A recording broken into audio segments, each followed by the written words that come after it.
Ada beberapa oknum TNI yang melakukan tindakan pengerusakan.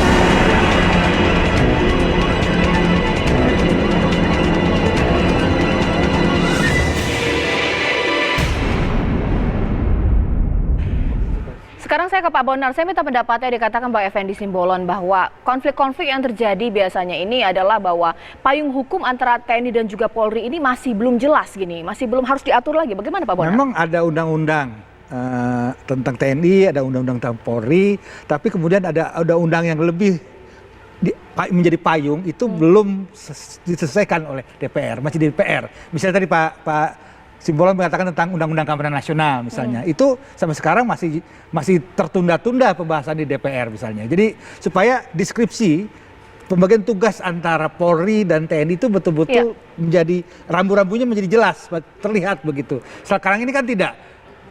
Dengan berlindung di balik kata OMSP, operasi militer selain perang, TNI coba kemudian untuk masuk lagi kepada sektor-sektor sipil. Ada 41 Memorandum of Standing dengan institusi-institusi kementerian di mana TNI terlibat misalnya dalam mencetak sawah, ketahanan pangan, bahkan juga misalnya mengatasi radikalisme tingkat SD.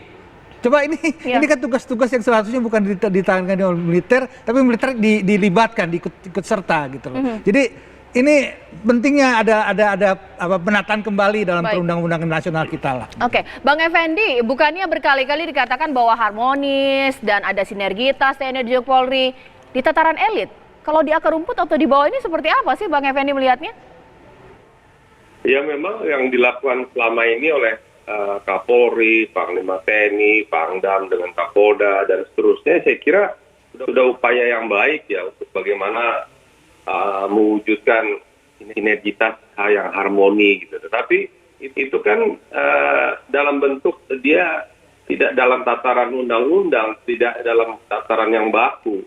Jadi setingkat hanya MOU, kesepakatan antara TNI dan Polri dalam bagaimana fungsi-fungsi mereka saling mendukung gitu. Oleh karenanya saya kira Presiden juga harus ikut, bukan kasus Ciracasnya, tapi ini harus ditata sampai tuntas begitu.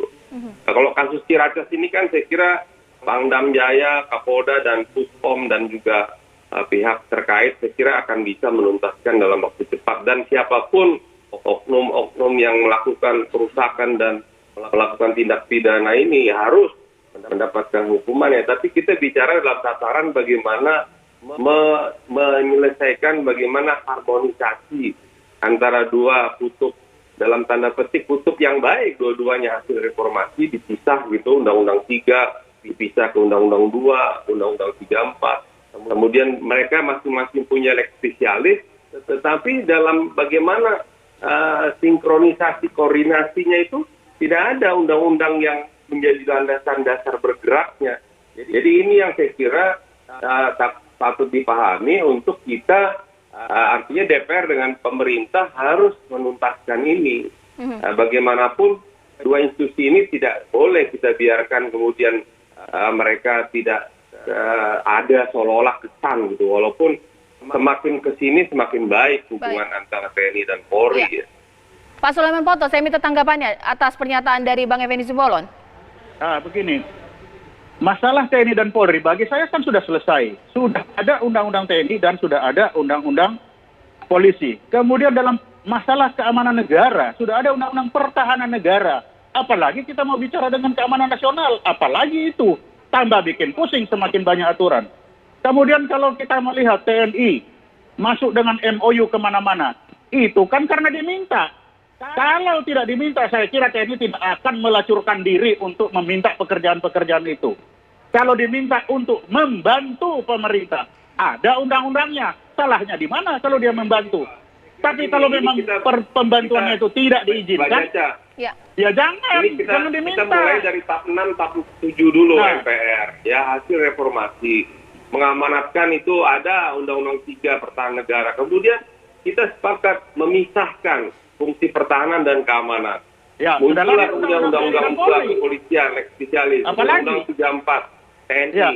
Tapi paduan antara mereka yang sudah kita pisahkan inilah Undang-Undang Kamnes atau Kamnas yang biasa kita Undang-undang Itu yang pertahanan negara harusnya itu apa, Pak? dituntaskan agar di situ fungsi-fungsi tugas tupoksi yang di luar perangnya TNI itu diatur di situ. Kemudian kepolisian bila mana membutuhkan backup dari pihak TNI itu di situ diatur, Pak Ponto. Jadi saya kira kita juga harus buka mata untuk melihat bahwa ada yang belum kita selesaikan dalam amanat konstitusi dan amanat reformasi kita, agar ini menjadi sasaran pelaksanaan di kedua institusi ini di dalam pelaksanaan. Bang Effendi, Pak Ponto menanggapi terlebih dahulu, Pak Ponto. Ya, kalau kita berbicara, sekarang saya tanggapi apa yang Pak Effendi Simbolon katakan tadi ya. Oke, kalau berbicara keamanan nasional, lah sudah ada undang-undang pertahanan negara. Bagaimana? Kalau seperti tadi, nanti kita lihat Pak isinya. Mari nanti kita bicarakan kapan. Sekarang ini kita berbicara tentang Ciracas. Dalam Ciracas sampai hari ini TNI belum ada bukti terlibat. Jadi Pak jangan Ponto, sampai gara-gara ini kemudian lari kemana-mana. Baik, Pak Ponto, terima kasih. Iya, Bang Effendi, cukup. Sekarang kalau bicara undang-undang Kamnas, ayo kita bicarakan. Saya siap layani kok. Iya, kita akan di lain kesempatan akan lebih mendalam bicarakan ini. Sekarang saya ke Bu Pungki. Bu Pungki, bukan hanya institusi TNI saja yang disorot. Ketika peristiwa penyerangan itu terjadi, massa yang melakukan penyerangan, melakukan atau dugaan penyerangan juga kepada warga. Mana aparat kepolisian seharusnya juga melindungi warga, markasnya malah juga diserang. Bu Pungki. Betul, ya. Jadi ini merupakan hal yang harus dievaluasi oleh pimpinan Polri. Nah, tetapi kita semua sudah tahu bahwa Polri sudah mengantongi bukti-bukti. Jadi bukti-bukti jelas ada di tangan penyidik. Nanti penyidik berdasarkan keterangan-keterangan saksi, kemudian alat-alat bukti, dan kemudian ditunjang dengan scientific crime investigation, itu pasti akan bisa melihat orang-orang yang melakukan itu seperti apa, dan kemudian juga akan ada evaluasi kenapa kok sampai terjadi peristiwa kekerasan seperti itu, padahal seharusnya polisi juga melakukan perlindungan kepada masyarakat. Nah, jadi ini memang harus dituntaskan penyelidikan dan penyidikan kasus ini. Orang-orang yang diduga terlibat ini jangan dilindungi gitu ya. Kalau oknum itu ya oknum gitu. Jadi bukan atas nama institusi, ini oknum. Dan ini tidak layak untuk dilindungi dan mereka adalah kriminal dan harus dihukum.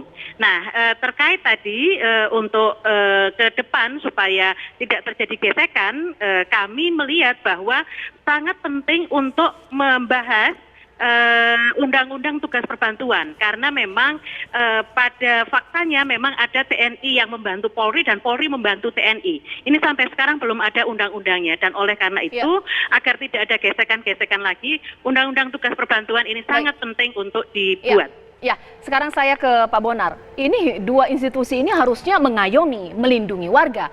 Kok kemudian masyarakat malah mempertontonkan dua konflik, tidak dilindungi, bahkan menjadi korban, Pak Bonar? Ya, ini pertanyaan masyarakat sekarang ini. Karena mereka kan tentu mengharap kedua institusi ini betul-betul menjadi guardian, ya, guardian of civil right begitu ya. Tapi kok ribut sama satu sama lain begitu. Meskipun memang tidak terlalu seperti yang kita khawatirkan lah. Itu kan masih gesekan-gesekan kecil. Tetapi kalau kemudian diabaikan, dibiarkan, dan kemudian tidak dicari solusinya, dan apalagi berulang lagi, ini kan akan timbul pertanyaan. Karena masyarakat ingin nyaman, tenang, stabil begitu. Nah, inilah saya katakan bahwa ini menjadi tugas pemerintah. Dalam hal ini pemerintah Jokowi untuk kemudian mencoba menyusun sebuah policy bagaimana kedua institusi ini bisa lebih sinergi lagi, bisa lebih solid lagi ke depannya. Karena jangan hanya lihat, oh ini kan hanya persoalan Ciracas, persoalan kecil, benturan kecil, jangan begitu gitu loh. Cari sebuah akar permasalahannya, dan kemudian apa langkah-langkah agar kedepannya tidak berulang. Betul. Terima kasih Pak Bona, terima kasih Bu Pungki, Pak Sulaiman Ponto, Bang Effendi Simbolon. Terima kasih atas seluruh narasumber saya pada malam hari ini. Sambil kita masih akan terus tunggu bagaimana apakah ada konferensi pers selanjutnya yang digelar di Mabes TNI. Tapi nanti akan saya kabarkan di waktu berikutnya. Tapi sesaat lagi pemirsa, ini ada sesuatu hal yang juga menjadi perbincangan warga mengenai kata mohon maaf Anjay yang dilaporkan ke Komnas PA dan KPAI. Ada apa? Sesaat lagi.